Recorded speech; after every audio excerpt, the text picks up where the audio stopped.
The Penguin has bucked the trend of most comic book TV shows by refusing to sag in the middle. The inspired move that makes that possible is shifting focus away from Colin Farrell's Ounce Cobb for a chapter dedicated almost entirely to Sofia Falcone, Kristen Milioti, who, so far, has proved to be a revelation.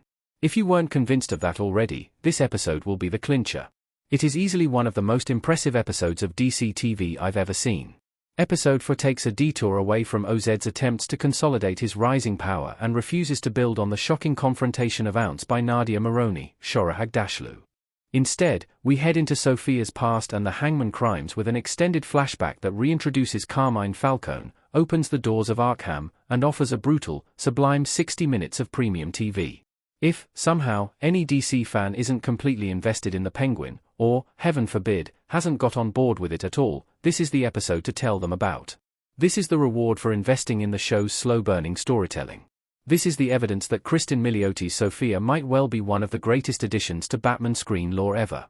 So why is this the best episode of The Penguin so far? And more importantly, why does it deserve a perfect score? The Penguin pulls OZ's own trick from the Batman against him. Colin Farrell gets a bit of a break in episode 4. Colin Farrell as Ounce Cobb in The Penguin episode 4. In The Batman, Colin Farrell had precious little screen time, but was so immediately memorable that the decision to give him his own spin-off was lauded as unquestionably logical.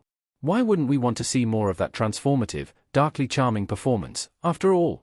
The Penguin episode 4 throws all the goodwill for the character out of the window by pushing Ounce to the very edge of the story, despite how the previous episode ended. He's in it, but this is not his story. Instead, Milioti's Sofia takes center stage, and the reward is immediate. Picking up where the Penguin episode 3's ending left her, blooded and betrayed outside the Apex Club, the episode jumps back in time 2012, before her incarceration in Arkham. In doing so, it builds up not only the outrageous evil of Carmine Falcone's backstory, but also builds on lots of the ideas we've all been so entertained by for the last 3 hours of the Penguin. And really, had Ounce been around more, he would have been too much of a distraction.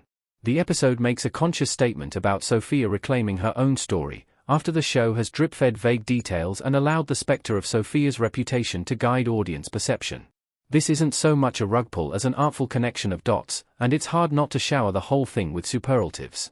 A note on Mark Strong's Carmine Falcone. He's not John Turturro, but then, who is? Mark Strong as Carmine Falcone in The Penguin. The Penguin's version of Carmine Falcone is very different to the one presented in The Batman. He's a more domestic creature, seen through the eyes of his daughter, who idolizes him, largely within the walls of his own home. That, combined with the episode's big twist, means it was appropriate to make him a little softer. He's also played by Mark Strong, after John Turturro had to be recast as the mob boss because of scheduling issues. That said, Strong is an excellent choice to play Carmine, even if he's not quite an excellent choice to directly replace Turturro. He looks just about right, and he certainly makes a good Carmine, but it's clearly not the same one. Is it a problem? Not really. There's actually something to admire in an actor not necessarily distracted by the need to clone someone else's performance, and it's probably best to avoid Turturro's excellent performance anyway. Hell is other prisoners in Arkham Hospital. We finally get to see a real portrayal of the horrors of the Gotham landmark. Kristen Milioti's Sofia Falcone in Arkham. There's a lot been said about the idea of an Arkham spin-off for the Batman. It was always a fun idea because we all seem to have this collective misconception of what Arkham is, largely because of the opportunity to see a high density of Batman's rogues gallery. When you think about Arkham, you think of a prison largely run by the inmates and a breeding ground for Gotham's worst residents. Why wouldn't that be cool?